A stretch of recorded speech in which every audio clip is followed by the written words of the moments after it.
മുകേഷ് അംബാനിയുടെ ഇളയ മകൻ ആനന്ദ് അംബാനിയുടെയും പ്രതിശ്രുത വധു രാധിക മർച്ചൻ്റെയും പ്രീ വെഡ്ഡിംഗ് ആഘോഷത്തിൻ്റെ 2ാം പതിപ്പ് ഇറ്റലിയിൽ തുടങ്ങി.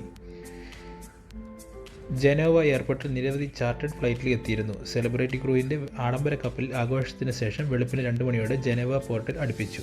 ബ്ലാക്ക് സ്ട്രീറ്റ് ബോയ്സ് അടക്കമുള്ള പാട്ടുകൾ പുലർച്ചെ വരെ പോർട്ടിലും സമീപ പ്രദേശത്ത് താമസിക്കുന്നവരും കേട്ടിരുന്നു. നിരവധി ഇറ്റാലിയൻ വിഭവങ്ങൾ അതിഥികൾക്കായി തയ്യാറാക്കിയിരുന്നു. ടൂറിസ്റ്റുകൾക്ക് വൈകുന്നേരം 5 മണി മുതൽ പോർട്ട്ഫോയിനോയിലേക്ക് പ്രവേശനം നൽകിയിട്ടില്ല.